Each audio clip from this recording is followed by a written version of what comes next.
Dobrý den, dámy a pánové, já vás vítám u mého nového videa a v tomto videu se podíváme na instalaci módu do hry Mount & Blade Bannerlord 2 a instalace módu Realm of Thrones a k tomu podtitul Road Draka Dance of the Dragons. A původně jsem tohleto video nechtěl natáčet, jelikož mi přijde, že na internetu těch videí je spousta, dokonce i českých, tak já asi nebudu v ničem originální. Každopádně pod mýma videama se kupí dotazy a žádosti, abych vám vysvětlil, jak se to instaluje, tak se o to pokusím, pokud to pomůže alespoň jednomu z vás, budu za to rád. Každopádně pokud se vám ten content líbí, určitě mi dejte like a odběr a my se rovnou můžeme vrhnout na věc. Tak, co si první uděláme je, že si otevřeme internetový prohlížeč, do toho si napíšeme Nexus Mods a rovnou si to otevřeme. Už to všechno mám předpřipravený, abych netápal. Tak když si to otevřete, první, co si musíte udělat, je, že si vytvoříte profil, zaregistrujete se, přihlásíte se. Nebojte se, nic to nestojí, je to zcela zdarma, budete zadáte e-mail, vytvoříte si heslo a přihlásíte se. První, co uděláte, je, že si tady dáte Realm of Thrones. A mělo by vám to tady hned vyskočit, ani to nemusíte psát celý, jelikož je to jedno z skoro nejlajkovanějších věcí a nejodebíranějších, tak si na to kliknete a otevře se nám vlastně tato domovská jejich stránka. S tím, že první věc, co vždycky musíte dělat, když si stahujete mod, je, že se podíváte, kterou verzi Mount & Blade to po vás chce.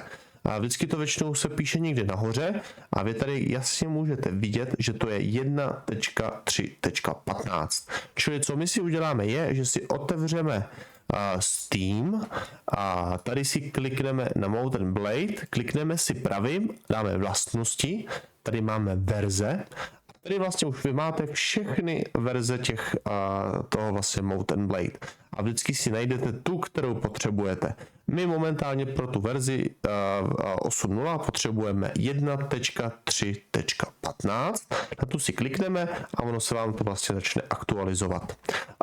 Tady se jenom podíváte, zkontrolujete, máte to na 1.3.15 a tu verzi vlastně máte i tady. Tak, tady to máme hotovo, takže to minimalizujeme a teď dál.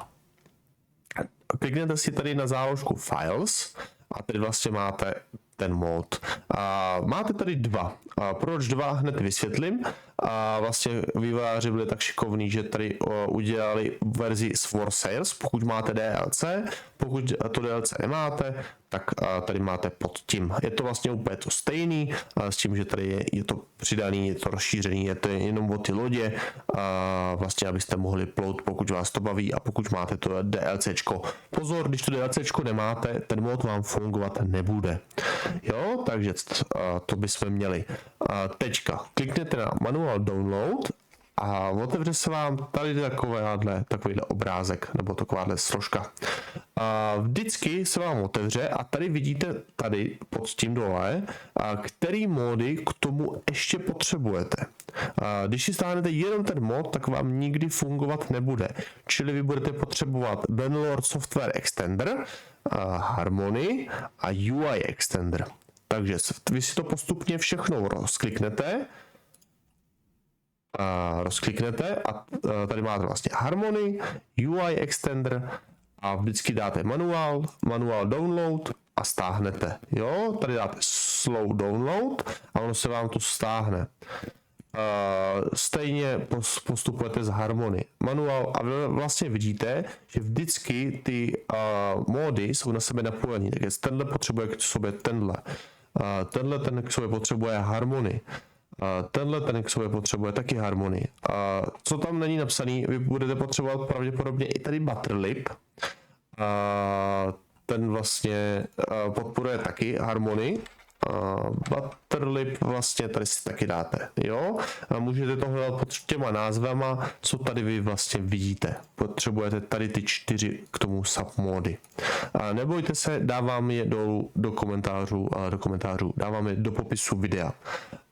Já vám to nebudu je stahovat všechny, jelikož jsem si je stáhnul a nechci, aby to bylo zbytečně zdlouhavý a hlavně ta hlavní složka Realm of Thrones má 12 GB.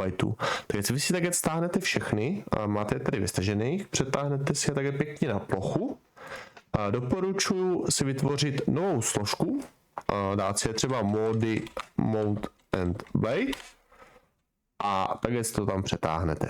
Já to dělat už nemusím, jelikož já už tady tu složku mám.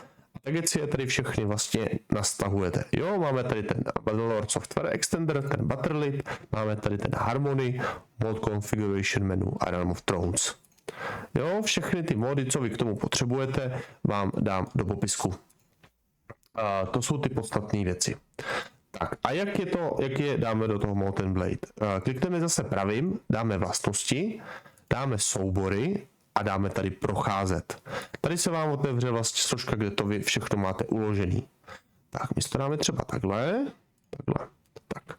A vy, co musíte udělat, je, že si otevřete modules a tady už to všechno máte. Jo, čili vy si tady rozkliknete Butterlip, modules, přetáhnete sem Butterlip. Ano. Tak, Harmony, modules, přetáhnete Harmony. Bude vám tam skákat, možná nahradit v cíli, mělo by vám to skočit.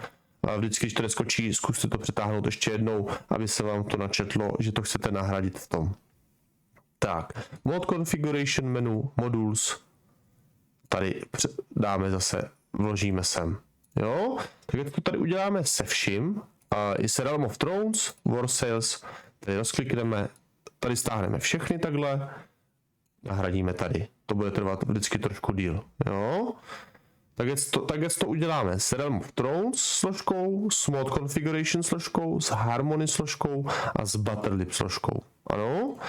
A s Bannerlord Software Extender, to je teďka podle mě novinka od tohodle vlastně módu, protože tohle to dřív nechtělo, ta verze, ale od 8.0 to už to vlastně vyžaduje.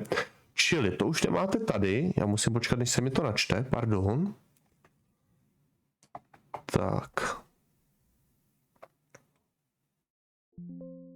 Tak, už to máme. Takže to máme všechno v těch modulech, jo, ještě jednou. Dáme si tam UI Extender, dáme si tam Realm of Thrones, dáme si tam Mod Configuration, dáme si tam Harmony a dáme si tam Butterlip. A tady vlastně si rozklikneme, jediné, co jsme tam nedávali, je tady vlastně Bannerlord Software Extender. Tady si dáme šipku zpátky a tady vidíte vlastně složku bin. A tu si tady rozklikneme, takhle si to přejedeme a zase si to tady stáhneme. Nahradit soubor. Pozor, vy to teďka nebudete spouštět přes tady Molten Blade Bannerlord 2, ale vy si tady musíte rozkliknout ten Win Shipping Client a budete to spouštět přes Bannerlord Launcher. Jo, já vám doporučuji dát si to třeba někam, připnout si to třeba sem a já to mám vlastně připlý tady Bannerlord BLC. Jo, to je vlastně ten spouštěč, přesto tomu vy musíte spouštět. Objeví se vám tady klasicky tady ta načítačí obrazovka a co vy musíte udělat je, že si kliknete na módy a tady už je máte všechny vlastně nastahovaný. Jo, a nevím, v jakém pořadí je budete mít vy, doporučuji je mít v pořadí, jako mám je tady já. Vy si s nima tady můžete v klidu hejbat, jo, není to žádný problém. Teď nevím, jak jsem to, doufám, že to je tak, jak jsem chtěl. Tak, a vy si s tím můžete hýbat, tak je doporučuji mít. A vždycky tady ty základní, to Mod Configuration, Butterlip, UI Extender a Harmony musíte mít jako první. Tím tady vlastně máte módy, které jsou obsažené už v té hře, jako je Story Mode, Sandbox a Native. A pak je tady to War Sales a pak už tady máte rod, vlastně Realm of Thrones. Pozor, musíte je mít takhle pěkně všechny zaplý, jinak vám nebudou fungovat. Jo? A pokud je máte zaplý, pak už stačí jenom kliknout na play, confirm a už by se vám to mělo načítat. A vždycky první spouštění trvá trošku díl, než už pak ty další následující. Nevím, jestli mi tohle bude trvat dlouho, pokud jo, dávám sem krátký, tak to netrvá tak dlouho, tak je to dobrý. Tak a už jsme tady vlastně ve hře. A tady stačí, vždycky musíte dát první hru, musíte dát Into the Realms.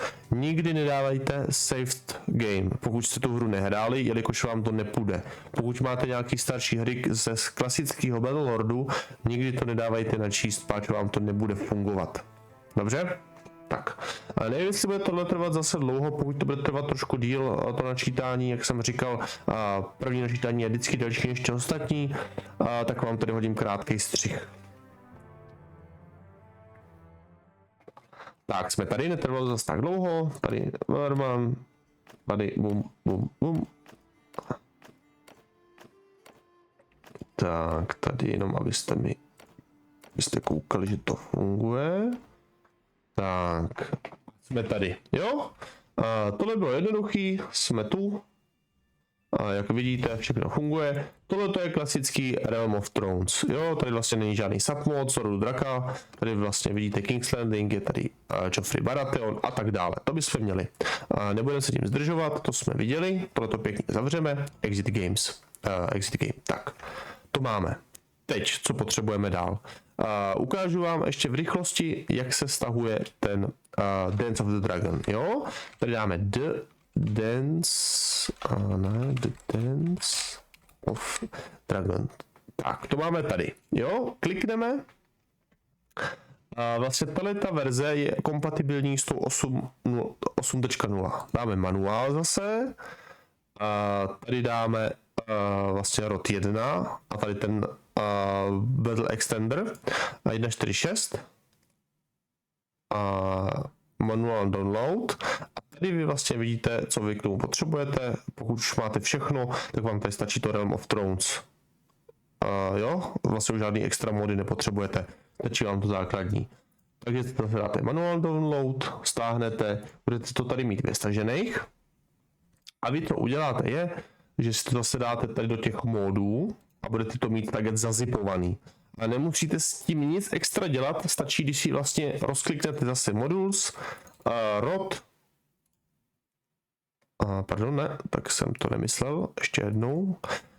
Stačí, když si rozkliknete modules, tady modules a tady to přetáhnete jenom sem. Jakmile to budete mít přetažený, zavřete a zase nezapomínejte, musíte to furt pouštět přes Bannerlord +E. Kliknete moc a tady musíte zakliknout The Dance of the Dragons. Pozor, tenhle ten mod musíte mít pod těma všema. Jo, když to budete mít nahoře, nebude vám to fungovat. Musíte si ho stáhnout tady pod to. Dáte play, confirm a už vám to běží. Jo? Tak, to by bylo k tomuhle videu všechno. Doufám, že se vám to video líbilo, doufám, že vám to v něčem pomohlo, doufám, že vám to něco osvětlilo a pokud se vám tohleto líbilo, doufám, že mi tady necháte nějaký like, popřípadě odběr. Díky moc, mějte se u dalšího videa. Čus.